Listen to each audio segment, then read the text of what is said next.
নমস্কাৰ ছাত্ৰ ছাত্ৰীসকল, আজি তোমালোকলৈ আনিছোঁ স্থায়িত্ব সাহিত্য জিলা পৰিষদৰ প্ৰশ্নোত্তৰ। 1 নম্বৰটো হৈছে চমু উত্তৰ দিয়া ক।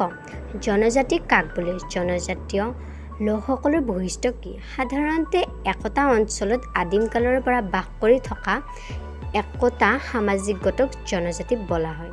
খ। স্থায়িত্ব শাসন ব্যৱস্থা বুলিলে কি বুজা? ইয়াৰ উদ্দেশ্য কি? উত্তৰ।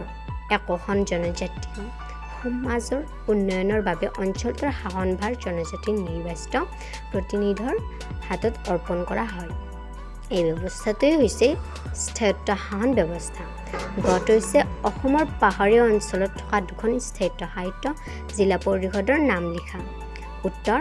অসমৰ পাহাৰীয়া অঞ্চলত থকা দুখন স্থায়িত্ব সাহিত্য জিলা পৰিষদৰ নাম হৈছে কাৰ্বি আংলং স্থায়িত্ব সাহিত্য জিলা পৰিষদ আৰু উত্তৰ কাছাৰ পাৰ্বত্য জিলা পৰিষদ। খটো হৈছে অসমৰ ভৈয়াম অঞ্চলত থকা 3খন স্থায়িত্ব সাহিত্য পৰিষদৰ নাম লিখা।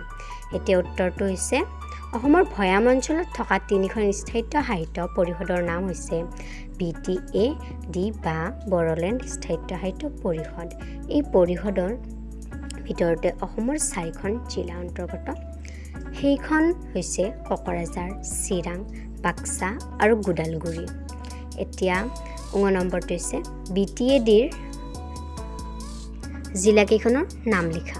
উত্তৰ। BTADৰ জিলাকেইখনৰ নাম হৈছে কোকৰাঝাৰ, চিৰাং, বাক্সা আৰু গোদালগুৰি। এতিয়া তোমালোকক 2 নম্বৰ খালী ঠাই পূৰণ কৰা। ক। পাহাৰীয়া স্থায়িত্ব সাহিত্য জিলা পৰিষদ দুখন 1955 চনত গঠিত হৈছিল। খ। 2003 চনত BTAD পৰিষদ গঠন কৰা হৈছিল। স্থায়িত্ব সাহিত্য জিলা পৰিষদৰ কাৰ্যবাহী সদস্য ভোটাৰসকলে বাছি দিয়ে। স্থায়িত্ব সাহিত্য জিলা পৰিষদৰ মুখ্য কাৰ্যবাহী বিষয়াগৰাকীক কাৰ্যবাহী সদস্যসকলে বাছি দিয়ে। 9 নম্বৰটো স্থায়িত্ব সাহিত্য পৰিষদত জনজাতিৰ লোকসকলে কিছুমান বিশেষ সুবিধা ভোগ কৰে। আজিলৈ এৰিছোঁ। নমস্কাৰ ছাত্ৰ ছাত্ৰীসকল।